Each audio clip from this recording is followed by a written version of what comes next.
It's the real estate show. We've come to sell DR.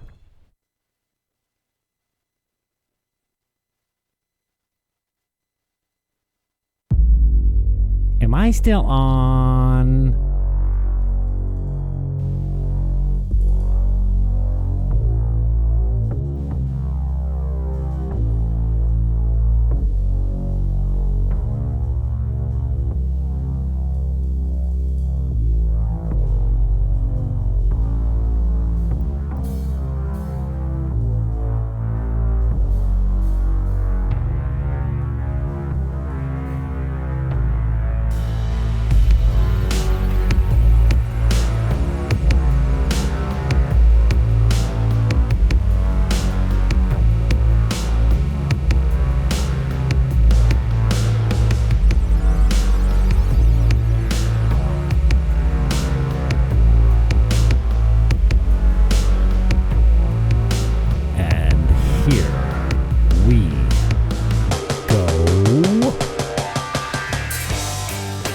Real estate show.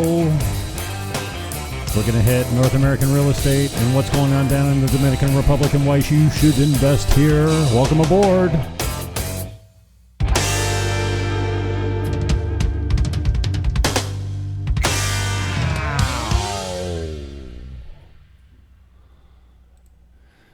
And always a big thank you to Jay Beatty and the crew for both of those intro musical bits.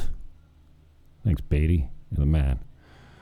Today, we're going to hit a little bit about local market in, well, the North American real estate market. It's not so local. Local en la cabeza. But you're seeing some of the same signs clear across the board in North America. So we're going to hit that, and then we're going to hit the contrast between North American real estate prices and the market activity versus what is going on down in Dominican Republic. The North American market has apparently seen its peak. And we wondered how high it could go, and we all were saying, when's it going to stop? When's it going to crash? When is there going to be a huge market correction? Like we're always expecting one. And when the light switch gets flicked, it's over. And I think we've reached it's over right now. So we're seeing inflation, the cost of living going up. We're seeing interest rates rising. Man, entertainment costs are unbelievable now. How much does it cost you to go out for 20 wings and a couple beers with a couple buddies? $100? It's getting crazy out there. We're going to hit some of the factors that are involved in the market correction that we're seeing right now, quickly as it's come. And then we're going to talk a little bit about Dominican Republic, some pricing down here, and some reasons about why you should come down here and why you should take a little piece of your equity, some of your equity, and diversify. And come to a very stable market without the peaks and valleys. So it's going to be a quick hitter today. Nothing but real estate and Dominican Republic information here on the Real Estate Show. And below in the show description, you will see the links for some of the things we're going to go through here. I'm not going to spend too much time reading every article, but this one's pretty interesting because it compares some of the major markets to Southern Ontario. BMO says froth is coming out of Canadian housing market with interest rates on the rise. A frothy market exists when the value of an asset becomes inflated or overvalued. This condition could lead to a bubble that eventually bursts, bringing the house down. Robert Kavik, a senior economist with BMO, says the Canadian housing market has been frothy. However, with interest rates on the rise, Kavik sees some of the fizz starting to disappear. Froth is coming out of the home prices. just as it is across a number of other asset classes that were boosted by excessively stimulative policy, he wrote in a post on May 20th. So, I mean, I don't need to tell you, unless you haven't been paying attention at all, that there's a correction coming. And I know that the true real estate investors buy and hold. They're in it for the long journey. They're not looking to cash out when the market's high. But on the other hand, if you don't have a whole lot of real estate holdings, or you have some equity that's just sitting there, why not take a piece of it and put it into a more stable market? And I mean, I'm sitting right here on the north shore of Dominican Republic in a town called Sosua, where you can buy a 1-bedroom condo for $60,000 US. 2 bedrooms, $80,000. You can buy a 1-bedroom in a beachfront gated community, and I mean on the ocean, for $100. You put $100 down here, and it rents for $1,000, $1,200 a month. You can see some serious return on your money. So if you're a pensioner and you're counting on your pension to get you through life, here's something that might add to your income, quite definitely. Quit judging people who bought houses at the peak of the real estate market and overpaid. Yes, let's try to stop that.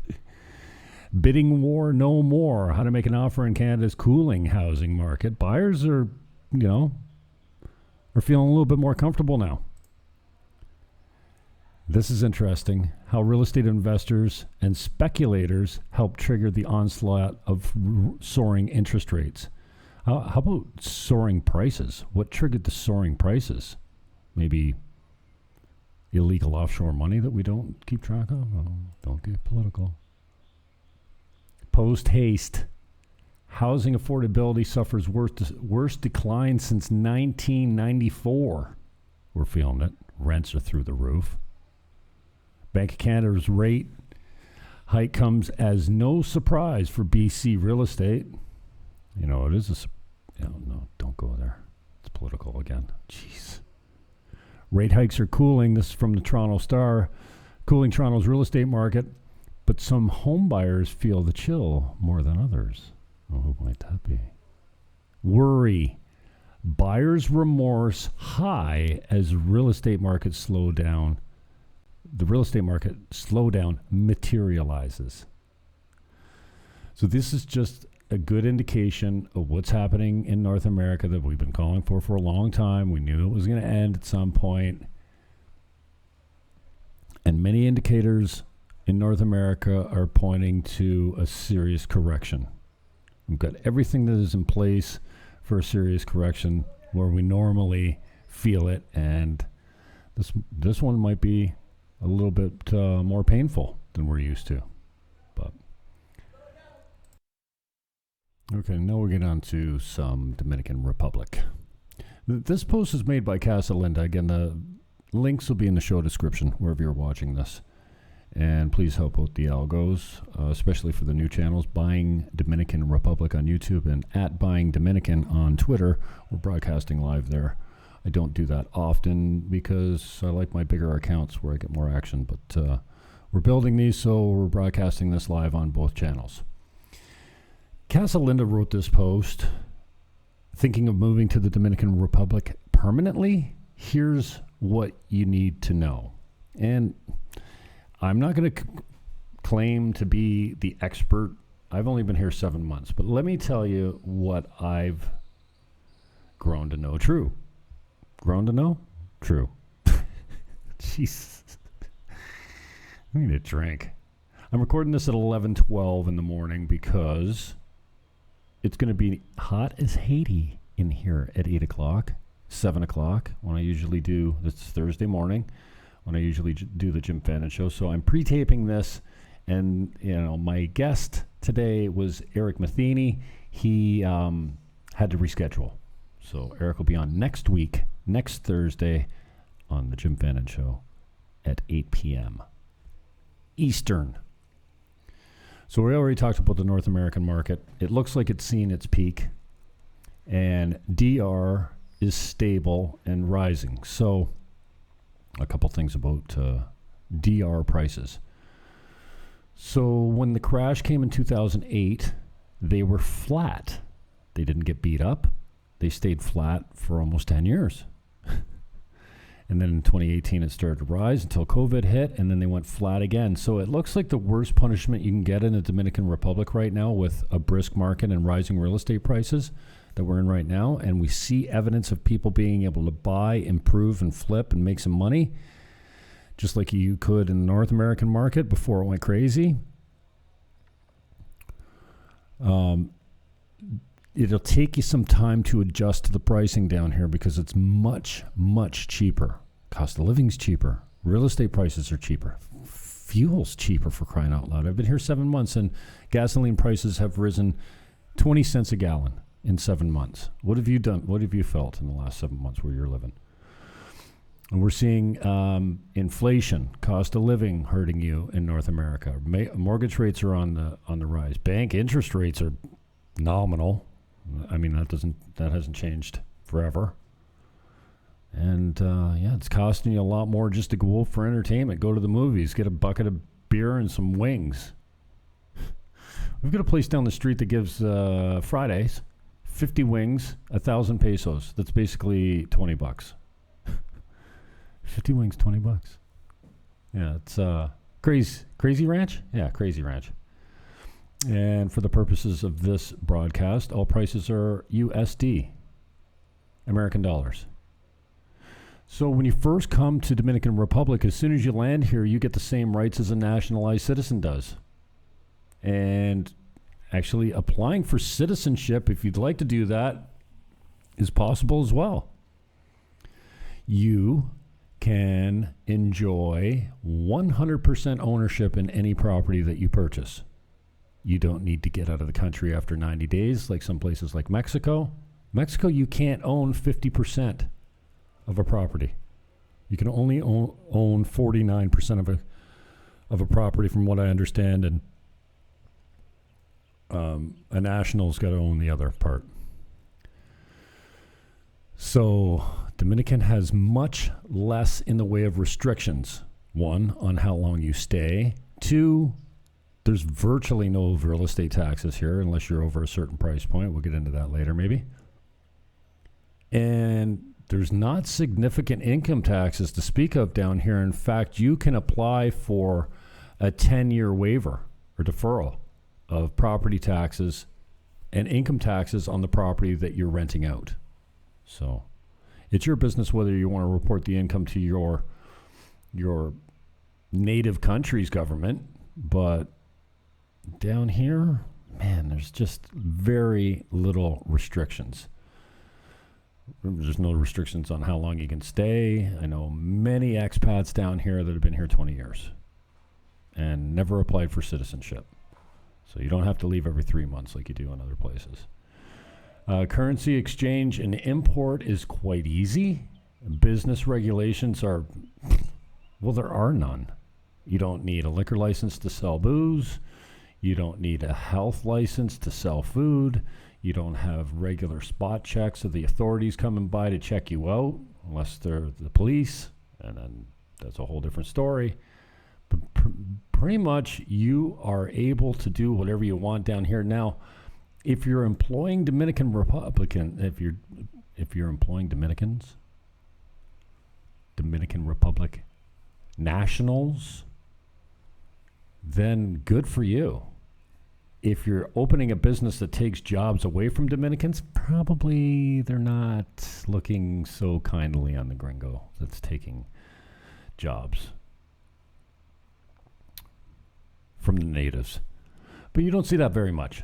I mean, most people are coming down here, they're getting into the restaurant business or the bar business or the rental housing market, the Airbnb business. So I guess with all that said, you know, my question to you is, why not diversify a little bit? I mean, if you're completely divested in the stock market, don't you think maybe you should put a little money into gold and silver? I don't know. I don't gamble. I don't play the stock market. But in terms of real estate equity, why not take a piece of it and put it somewhere stable that will give you a good return on your money, especially if you're setting yourself up for retirement. Down here, you can put $100,000 into a property that, will pay you $1,200 a month, American. So the cash on cash investment is very lucrative down here. And then if you look at commercial properties or even boutique motels or something like that, you can get in at a really good price and generate some good cash flow. And if you're looking for a part-time job, or you want to run a business, or you're looking to manage a hotel, you're all set up. And virtually, there's no lag time to getting set up. If it's turnkey, you walk into the business, you throw open your doors, you get a couple real estate managers, Airbnb guys, even the websites work well, and you're in business that week. You get, there's some long-term tenants and there's some high turnover tenants. So you can go by the day, by the week, by the month, by the year down here as far as what type of tenants you're looking for. Down here, they call them renters. Why do I hear renters so much all the time? Aren't they just tenants? Here's the other thing. When you invest in the Dominican Republic, nobody can touch you. If you have an American account in the DR, you don't have to worry about your Canadian government going in and freezing your account or taking a peek around. It'll be there, and no one can touch your Dominican assets. No one's going to come from your home country and put the touch on you for either the income you're earning off of it or the increase in your equity when you go to sell it. So, I was speaking to a fellow realtor the other day, and he says, I tell people to come down, put $100,000 into a property. It'll get you $1,000 to $1,200 a month rent, depending on whatever, and just let the money sit, put it in the bank, and just let it sit. In no time, that thing's paid off. Well, $100,000 at $1,000 a month, you can figure out how many months, 100 months, and you're paid off. There are options to finance down here, and sometimes you can find owner financing with the right down payment. So if you're looking to leverage, great idea. Maybe you don't want to put all your money into it. Maybe you want to finance some or a majority of it. That is possible. You can look into, what we got down here? Scotiabank is down here. And apparently they use the same metrics to qualify in Canada as they would down here, except the rates aren't as good as they are at home right now. They're a little bit higher. But you can get a private VTB realistically for 5% over 3 years, amortized in a 20-year AM. So you don't have to worry about the income tax, paying income tax on the money that's coming in. You can just let it sit there and accumulate if you want, or you can take it back to wherever you're living. But then you also have a vacation rental to come to. You have a property that you can occupy when it's vacant, so you can get away anytime you want. And Dominican Republic is a really easy country to travel to. When I came down here, I came down in October of 2021, and I didn't get asked for a Vax pass. I didn't get, bring a passport, okay? You'll need a current passport. But most of the time, the searches coming into the country were insignificant. They didn't even look in my bags. Of course, I'm in a suit and tie when I land, so sometimes I feel like that just gets me waved through. So we've got a diverse number of communities on the North Coast here. I'm in Sosua right now. That's kind of a tourist haven. You will see some lots of rentals in Sosua, lots of nightlife, and a few all-inclusive resorts. So, and then you've down the road to the east, the number 5 goes all the way along the North Coast. You'll see communities like Cabarete, which contains Kite Beach, which is huge for kite surfers. And we've actually got a property listed, the Kite Beach Inn, for $2.99 million right on the beach. 28 rooms. All cash business too. And then further east to that, you've got Los Terrenos and Samana, where you can watch the whales in Samana anyways. for a couple months, or maybe a month of the year. I think it's in February, maybe March, maybe overlapping. The whales come to breed in the little bay there, Salmon Bay. That is a really nice community too, and every community has a different vibe. So, but it doesn't matter where you go on the North Coast, there's good opportunities for flips, and there's gold among those average sellers that are just like anyone else that is in the real estate market. They're trying to get as much as they can for the property, whether it's worth or not. But you can still find some gold. You can still find some opportunities where owner financing exists and people want to get out now and they're priced really well, i.e. the Sunset Beacher, which is a 17-room hotel down in the heart of the resort district. And he wants $800,000. Get this, there's 10 titles. So you can sell off 10 condos once you get in there. And that'll give you your complete investment back. The cost of living down here in Dominican Republic is really, really cheap. Gasoline right now is going for $5 a gallon. It's only gone up by 20 pesos since I've been here for 7 months. Maybe I could show you a couple different links. Foreign travel advice. This is out of the UK government. Food prices down here are incredibly cheap. I can get, 2 pieces of breaded fried chicken with moro is brown rice and beans, and a little salad for 150 pesos. That's $3. That's a good lunch. $3. So the local food down here is cheap. Now you do have the tourist traps that are going to charge you a little bit more money and a tax when you go in, because some of the big chains charge, I think it's 28% tax.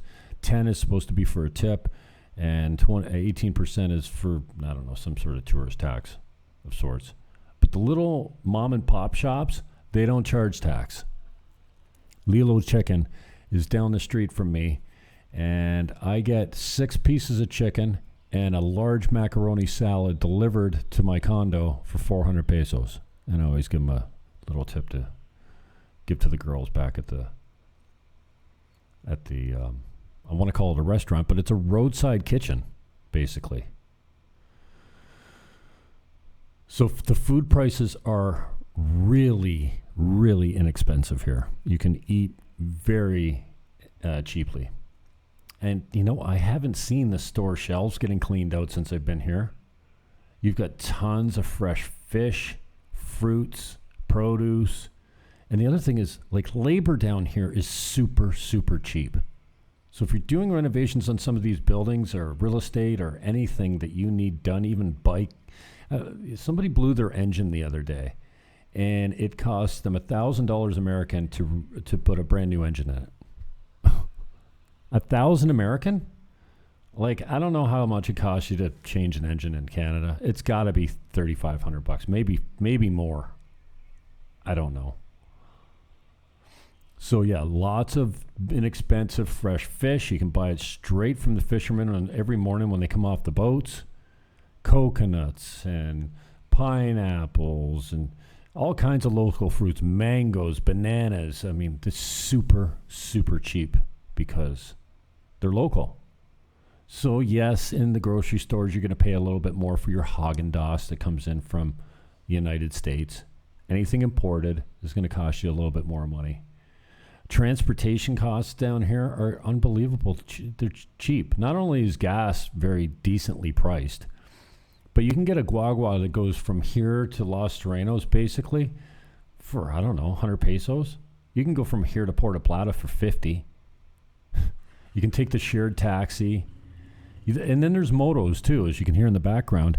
You can get a moto to take you down the street for 50 pesos, take you anywhere you want in the city for 50 pesos, 100 pesos at night, or to go pick up whatever you need. If you need 10 beers, a dozen beers, there's a moto right down at the bottom of your building or at the top of your street. You just say, here, You give them 1,000 pesos and they come back with a 12-pack for you. Beer's pretty expensive down here. Yeah, 1,000 pesos, $20 will get you about a 12-pack. But if you're drinking rum, on the other hand, well, that's a different story. That is just chippy. So you've got the guagua, and you got the motos, then you got shared taxis. And even if you take a air-conditioned coach, if you're going from here to Los Terrenos, it's about 4 hours. It's like $8, 400 pesos to go all the way down the north coast. And just to dispel some myths, there's no hurricanes basically here on the north coast. Haiti does get hit by hurricanes once in a while because they're exposed.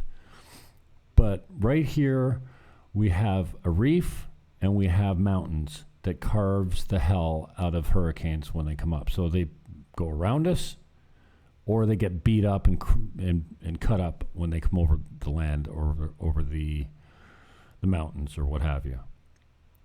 So you don't have to worry even about hurricane season all that much in Dominican Republic. There's basically no sharks on the north coast. There's actually nothing that is going to kill you here. I don't think you have to worry even about jellyfish, stingrays, sharks, barracudas.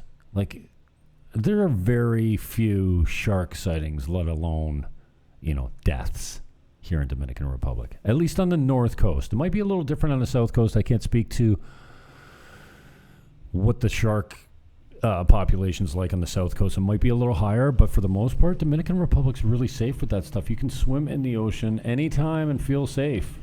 And then you get the real estate prices. Real estate prices are unbelievably cheap. You can get into a brand new build right here at Casa Linda for about $220,000. You get a 2-bedroom, 2-bath, brand new in-ground pool. For crying out loud, you can get the improvement of the dormer on the living room and get it furnished for $250,000.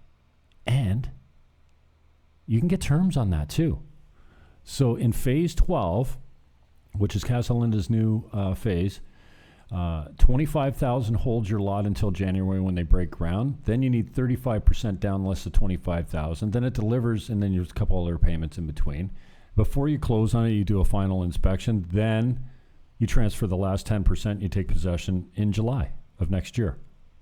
And it's in a brand new gated community.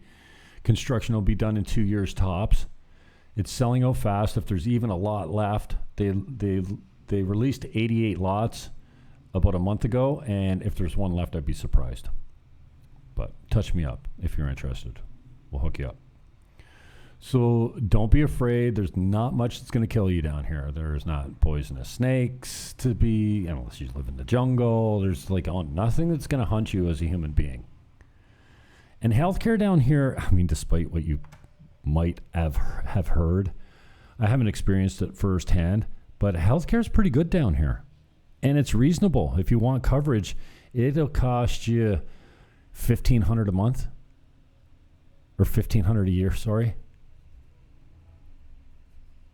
Tops. Now, there are different plans. I was on a plan when I first came down here. It was basically $60 a month, and that was like the top healthcare package. So healthcare is something that you don't have to be all that concerned about. Crime rates, I think, are overstated. So much of what you hear about the crime down here is urban legend. You're hearing about decade-old murders of tourists that were killed suspiciously in their resort and stuff like that. It's just that you don't hear that stuff down here. Now, if you're taking young girls around and doing things you shouldn't be doing, you better look out. That is one thing that is not tolerated on this island, because the natives will take care of it. And I don't even need to get into, my American friend sent me a picture the other day, a video the other day, and the description made me not click it because it sounded so gross, but it was basically some local guys getting correct on a petter. So I would not recommend playing that game. So real estate prices are good, and the rental prices are solid because this is a rental town. It's a rental. It's an island of heavy rentals, vacation rentals, and the prices are decent. And if you have a decent product, you will get returns. And if you have a decent product, you will get good rates. So we touched on the crime. I think mostly it's petty crime down here. Unless you consider prostitution and drug dealing like a serious crime, then it's only small crimes, it seems like. Petty crimes. Pickpockets, You just got to have your head on a swivel just like anywhere else. But you know what? I haven't experienced a crime wave down here. And comparing it to back home, with so many people's houses that are on ravines or train tracks, with easy getaways being like endless targets to home invasions. I don't know. I don't hear about home invasions down here. Again, I've only been here 7 months, so I only have a limited kind of window into my knowledge here. But from what I see, I walk the streets at all times of day and night, down the back roads, downtown, all over the place. I'm talking like all times of night, and I've never felt unsafe once. You know what else you don't see is drug addicts and homelessness. I mean, maybe it's because the weather's so, accommodating here that they are, what are they, just in the jungles or the mountains or something? Because like you just don't see addicts and homelessness littering the street, and you don't see the mental health concerns that you see in North America either. And you know what else you don't see? Drug addicts. There's no opioids down here. People are not dying. I think, what would they say? So 5,000 people died in Canada last year of opioid overdose. You can't get opioids down here. I mean, you can get anything if you pay. But that's one thing that just doesn't exist down here. If you want perks, if you're coming down here and you use perks to manage pain, bring them with you, and bring lots, because you will not find them down here. Ibuprofen, no problem. If you're in the hospital, yes, you can get the painkillers, but once you're out, that stuff's done.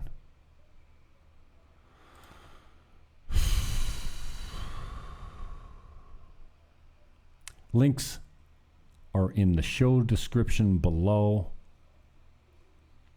BuyingDominicanRepublic at gmail.com, I think, is the address, but if that's not it, then it is in the show description below. And I thought I had some more. Oh, yeah, there's some more links. Oh, I already went through these links. My bad. It's getting pretty warm in here, so. It's 11:35. And here's the Embassy of Canada to the Dominican Republic. So, here's the bottom line. Cash out a portion of your equity in the North American real estate market. Call me, 809-330-8926. I'm on WhatsApp. You can text direct or call me direct, 809-330-8926. My name is James Melville Fannin. You can call me whatever you want. Just don't call me Jim if you're my friend. My friends don't call me Jim. And then once you get in contact with me, we will put you in connection with all the people that you need to talk to make things right and easy for you to navigate immigration to the Dominican Republic. I'd highly recommend it. Listen, there's no freer place in the world. And now that my friends are going back to Canada and communicating with me, they're reminding me, you're not missing anything here. I just went out for pizza and wings with my wife. It cost me $65 for 2 beers and 20 wings. What?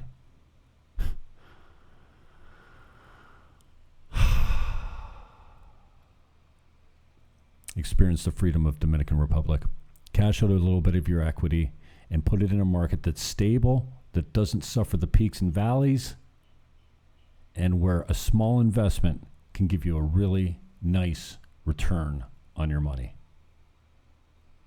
Peace, love, hug your neighbor, and whatever you do, invest in Dominican Republic. I am out.